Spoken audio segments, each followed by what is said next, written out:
Comparando lo que López Obrador presentó, si no recuerdo mal, en principio del año, en el Zócalo, como sus 10 puntos, y lo que ya se presenta ahora para el debate.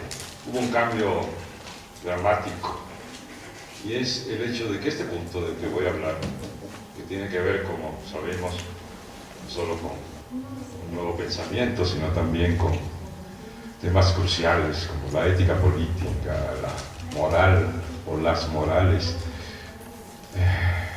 una nueva forma de hacer política, etcétera, etcétera.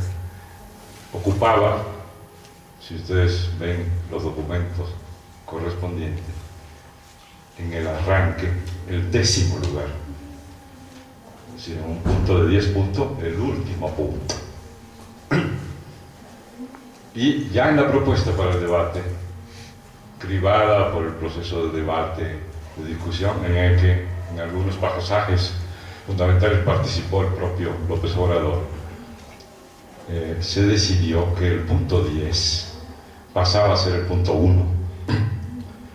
Y esto no es un simple cambio de forma, es un cambio que tiene que ver con la nueva perspectiva que esta izquierda intenta proyectar y desarrollar.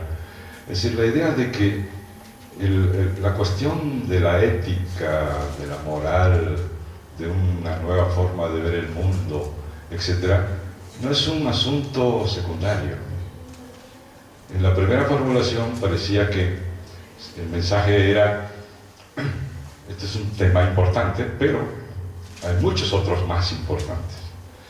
La idea que se está planteando ahora es que este tema es importantísimo, tan importantísimo que es el punto de partida. El hecho de que, como voy a tratar de expresar inmediatamente, sea el punto de partida, no significa, sin embargo, que es, digamos, el mecanismo generador, el mecanismo causal. Pero es un punto de partida en términos de la comprensión de los procesos. Por decirlo así, ilumina otros procesos que contiene el proyecto alternativo. Desde luego está la idea de que si no logramos producir un cambio de paradigma por lo que hace a la visión de lo económico, lo político, lo social, etc., estaremos en problemas permanentemente. Y probablemente en la imposibilidad incluso de desarrollar precisamente los demás puntos centrales del proyecto, ¿no?, que tienen que ver con estos campos que unánimemente consideramos los centrales en las perspectivas, digamos, tradicionales. La economía, por supuesto, los procesos políticos, por supuesto.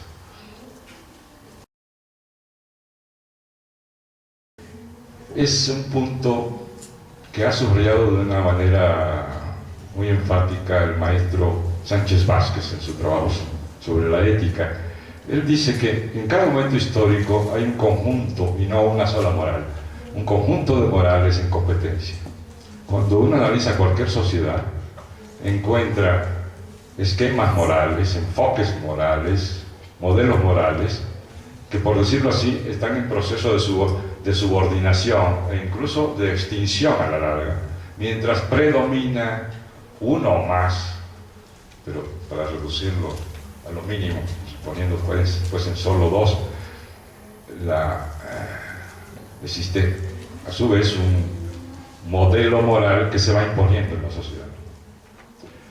Y cuando uno analiza la realidad latinoamericana y particularmente la mexicana, uno observa que ese es el proceso. Y para simplificar, se observan dos morales en competencia. Una golpeadísima, en retroceso, y otra en avance y en imposición sistemática en el país. La primera, para usar una denominación simple, es lo que podemos llamar una moral popular, que es la que está en graves dificultades y en retroceso, y justamente el reconocer esto tiene como fin justamente tratar de que eso no siga pasando, sino que al contrario reviva, retome fuerza esta moral popular fundada en principios como el de la solidaridad, principios como el reconocimiento del otro, etcétera, etcétera. Mientras, por el otro lado, se ha venido imponiendo, sobre todo en los últimos 30 años, en el continente y en México, lo que podemos llamar una especie de moralidad oligárquica, que es la expresión de la expansión del neoliberalismo en nuestros países. Una moralidad que tiene, entre otras muchas cosas, y eso es lo que quiero enfatizar ahorita, como piedra angular el mercado. Todo lo que se deriva como principios, normas, etcétera, pautas de comportamiento en nuestra sociedad, está determinado de alguna manera por este énfasis, esta prioridad casi absoluta en el mercado. Y el mercado, como lo señalé también el jueves, se está transformando paulatinamente en una especie de nueva entidad en el marco de esa moralidad neoliberal. Es decir, los atributos que las religiones atribuyen justamente a las entidades divinas, a la divinidad, pasan sistemáticamente a la naturaleza del mercado. De tal manera que no es extraño que un gran banquero al que se le interrogó, muy exitoso en Estados Unidos, uno de los grandes tiburones del capital financiero mundial, se le preguntó, bueno, ¿cuál es el trabajo de ustedes, los financieros, de los banqueros? Y él dijo, nuestro trabajo es nuestra tarea, dijo, es hacer el trabajo de Dios. No dejó claro en qué consistía Dios, pero luego fue evidente a qué se refería. Algunos analistas en España publicaron artículos, algunos publicaron en el periódico que circula acá ahora vía La Jornada, público, análisis que interpretaban que Dios en ese esquema era el presidente de Estados Unidos, Obama, y cuando Obama amenazó sin haberlo cumplido, por lo menos hasta ahora, que iba a poner en cintura, que iba a regular el mundo financiero particularmente. Estos analistas reaccionaron y dijeron, ajá, el mercado se va a encontrar con Dios, que viene por la revancha. Es decir, Obama viene por la revancha. Error. Cuando el banquero que referí se mencionaba a los financieros como haciendo el trabajo de Dios, se refería no al presidente de Estados Unidos, sino al mercado. Entonces es un mercado que, siguiendo la tradición como punto de arranque clásico, tiene ese primer atributo divino que es invisible, la mano invisible, ¿no? Clásica. Luego tiene la característica de que es prácticamente omnipotente, es capaz de regular todas las prácticas, relaciones, etcétera, de la sociedad. Pero no solamente regula la sociedad, sino que se autorregula.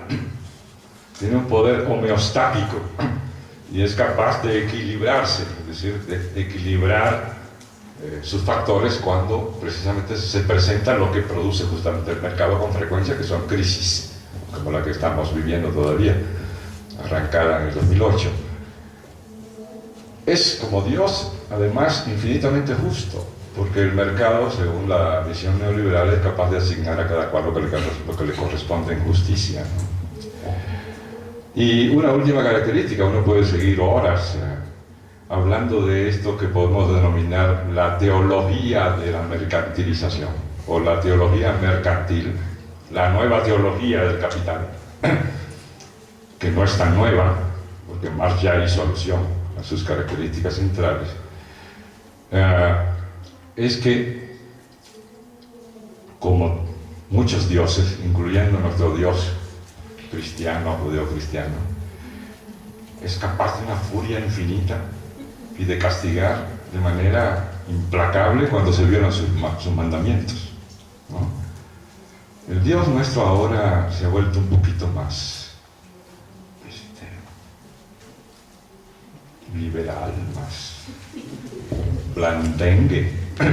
No es el Dios de Sodoma y Gomorra y estas cosas, ¿no? Que era implacable, lanzando fuego sobre poblaciones enteras, pero sigue siendo un Dios muy furioso cuando se violan sus normas. Pero el mercado es campeón de la furia cuando se violan sus normas. Ahí tenemos a Grecia sufriendo las consecuencias de que el gobierno violó las normas del mercado, a España sufriendo por haber violado las normas del mercado, y ahora tenemos a México sumido en el mayor de los sufrimientos debido justamente a la aplicación de estas normas de mercado y a las furias del mercado cuando se supone que se violan sus mandamientos. Nosotros no llevamos unos años como los europeos, llevamos décadas y décadas de castigos de este Dios implacable, ¿no? Ahora, lo importante es que cuando se define la concepción del mundo y cuando se definen estos principios morales a partir de la piedra angular del mercado,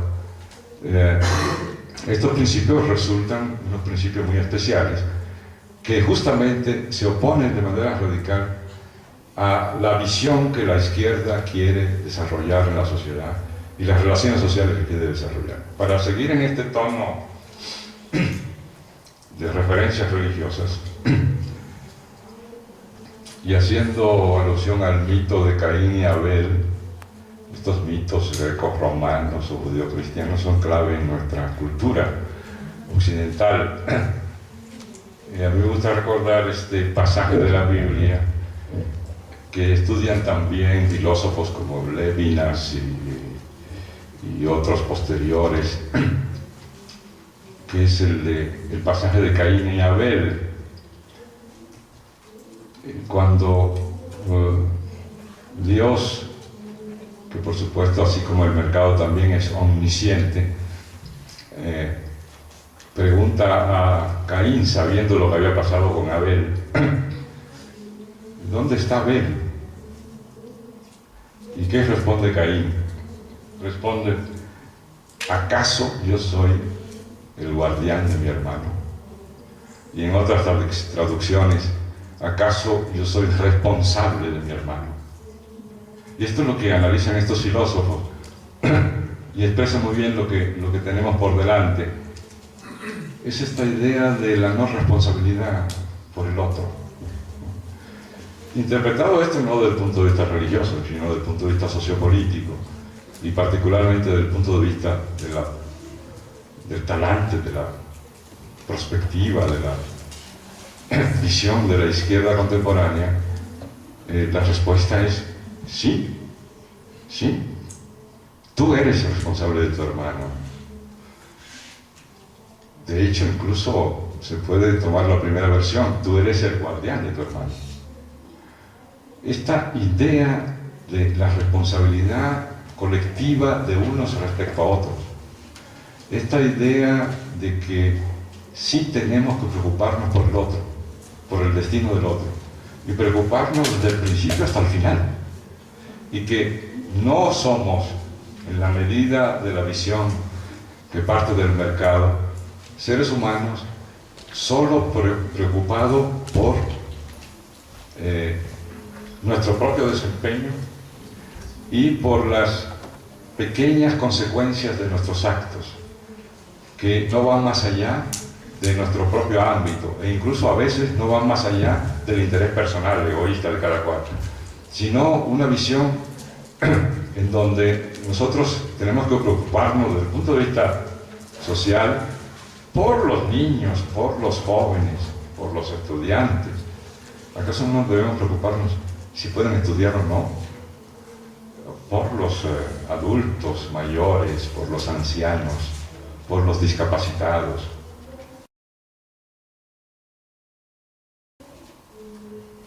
En la visión dura, fuerte de esta teología mercantilista, es un desperdicio social preocuparse por el otro, sobre todo cuando este otro es visto socialmente, cuando ese otro significa invertir, que la sociedad invierta en que una persona, después de trabajar una cantidad de años, no pase a vivir en la miseria y no esté desamparado por la sociedad, sino que la sociedad se ocupe de su destino, lo proteja de las calamidades que la propia sociedad, mientras pervivan las relaciones del capital, le va procurando para hacerle la vida imposible. De que nos preocupemos si alguien joven puede estudiar o no, y si puede estudiar lo que quiere estudiar, y si tiene condiciones para estudiar, etc. Para el capital eso es un desperdicio, eso no entra en su visión moral de la organización de la sociedad.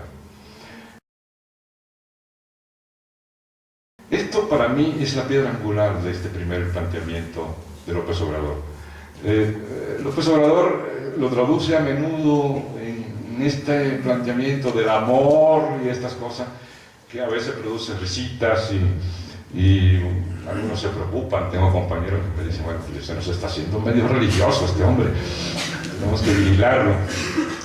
Y yo creo que no. Bueno, hay incluso toda una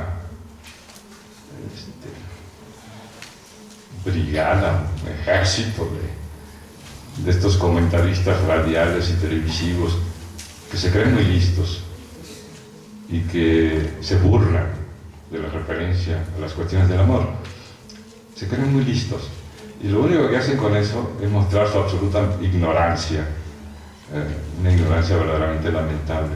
Si uno analiza el pensamiento clásico y el pensamiento contemporáneo en lo que tiene de mejor, el tema del amor es un tema filosófico central, desde el banquete de Platón hasta los trabajos recientes de Zizek, para mencionar al Elvis Presley de la filosofía actual.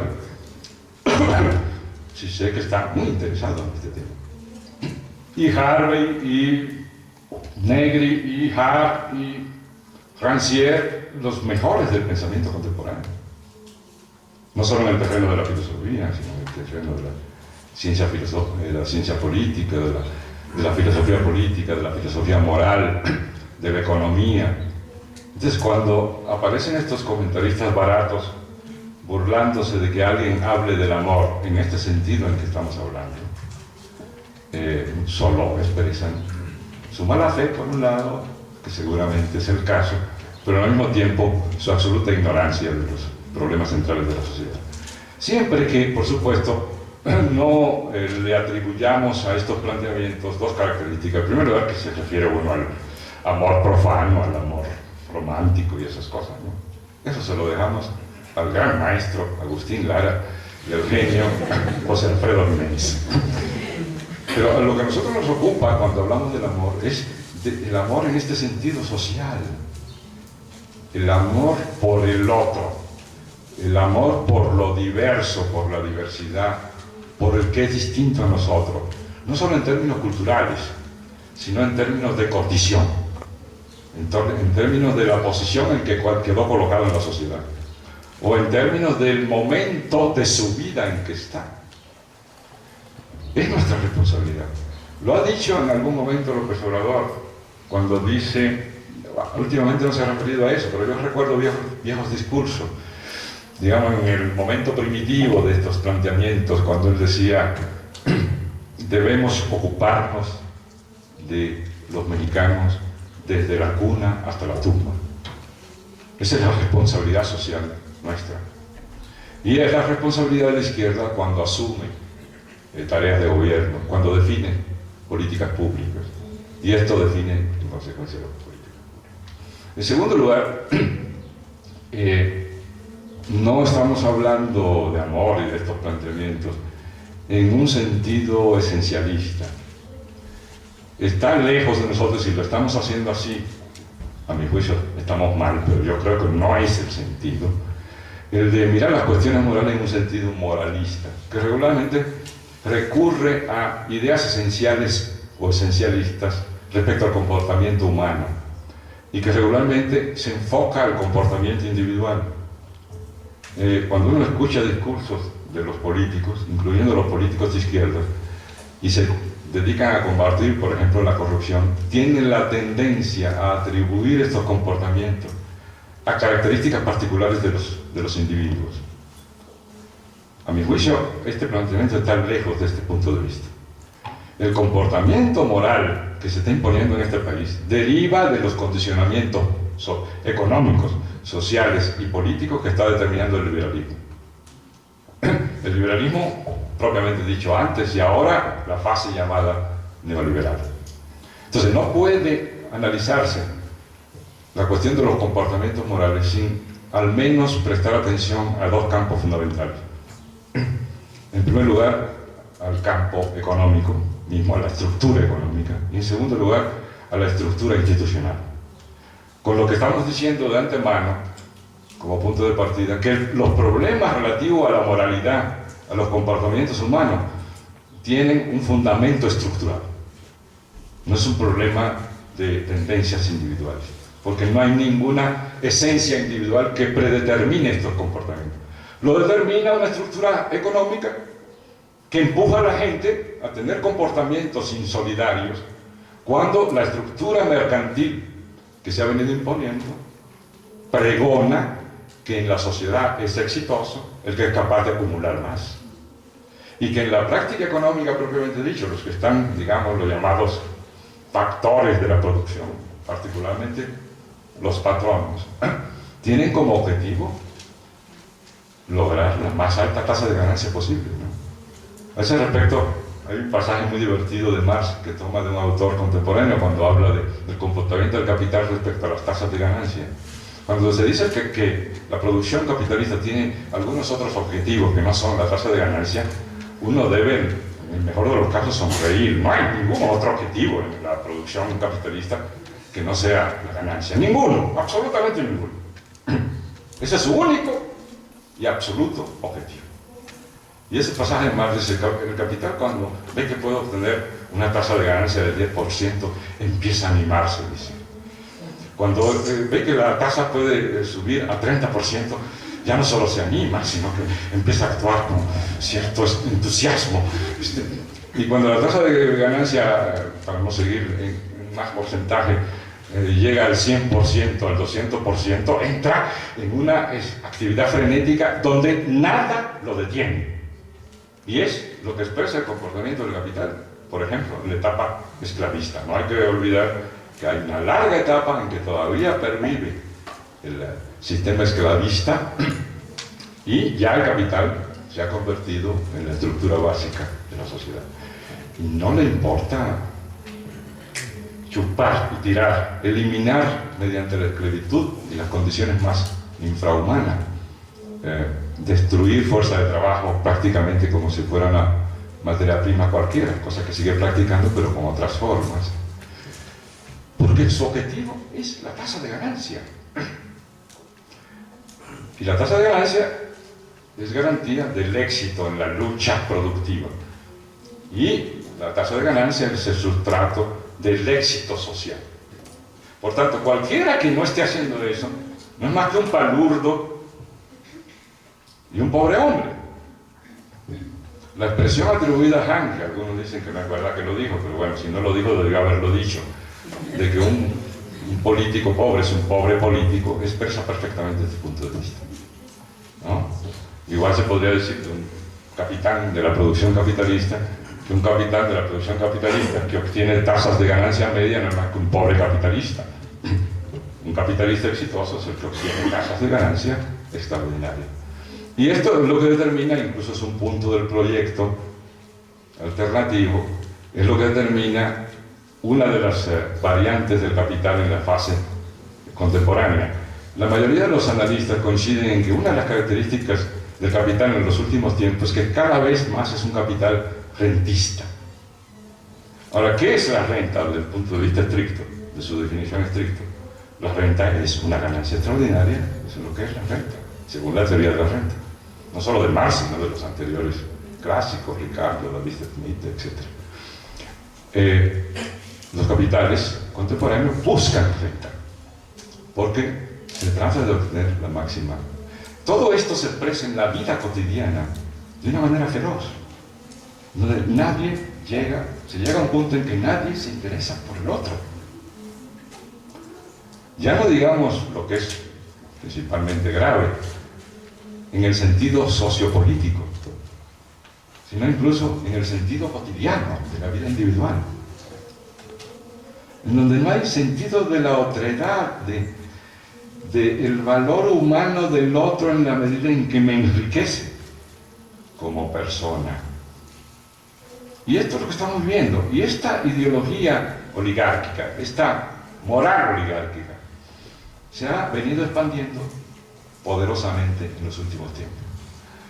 Lo que se está proponiendo aquí es que hagamos una especie de corte, una especie de freno a esta expansión de la moral neoliberal que se ha venido imponiendo y echando a un lado a la moral popular y revitalizar la moral popular, retomar, replantear, incluso para la visión de la sociedad en términos económicos y políticos, esos grandes principios que tienen una raíz popular muy fuerte en México, que están en nuestras clases populares, en nuestros pueblos indígenas, de solidaridad, de intercambio, de concepción de servicio, de interesarse por la vida política, el punto de los espacios públicos, cómo hay una interrelación entre la expansión de esta visión moral que encarna en nosotros y el abandono del espacio público, en donde se realiza justamente la actividad política, la actividad social por excelencia, ¿no? Que nos hace ser cada vez más idiotas, ¿no? En el sentido griego de la palabra. El idiota en griego era, en la tradición griega, era el que no participaba en la vida pública, en estos espacios públicos, ¿no? Eso era el idiota. Entonces todos somos una bola de idiotas que no participamos en la vida pública de nosotros. Lo que, dicho de otra manera, es otro de los grandes logros de esta nueva moral, de esta nueva visión del mundo neoliberal, el proceso de individualización de la sociedad, que implica una destrucción sistemática de las comunidades, de nuestras formas comunitarias. No me refiero solo, aunque podría referirme a eso, a las formas comunitarias indígenas, de las que tenemos ejemplos extraordinarios todavía, gracias a Dios, sino a todas las formas de vida comunitaria que nuestras sociedades tenían en abundancia y que el capitalismo ha venido martillando y destruyendo. Con eso no solo se destruye la base, la estructura fundamental de un tejido social que al neoliberalismo le produce roncha, que quiere desaparecer lo antes posible, sino que se extrae el sustento de lo que justamente denominamos las identidades. Como ustedes saben, la base de las identidades son las estructuras comunitarias. En la medida en que el capital ha venido destruyendo estas estructuras comunitarias, nuestras estructuras identitarias a su vez se han venido debilitando, llegando en algunos casos a la destrucción total. Todavía no llegamos a esos niveles en América Latina y particularmente en México. En los países llamados avanzados está también más avanzado este proceso de destrucción de comunidades y en consecuencia de destrucción de identidades, lo que explica todas estas teorías que se están desarrollando en los últimos tiempos sobre las nuevas identidades en nuestras sociedades, las llamadas identidades de ropero, identidades portátiles, identidades líquidas, la llama Bauman, pasajeras, con que se compensa la falta de identidad que deriva de la destrucción de nuestras estructuras comunitarias, que se sintetizan en el proceso de individualización que estamos hace un rato. De tal manera que yo creo que, visto de esta manera, el proyecto alternativo de nación, impulsado por este movimiento, a mi juicio, es uno de los planteamientos más elaborados que tenemos ahora en América Latina y sin duda a escala de México la propuesta más avanzada que tenemos hasta el momento. Por supuesto, es perfectible, puede mejorarse, seguro tiene lagunas y se trata justamente de hacer eventos como estos y llevarlos hasta el infinito si podemos, a fin de que estas lagunas, estos aspectos insuficientes, etcétera, sean solventados y podamos tener el mejor proyecto posible en las condiciones actuales. Muchas gracias.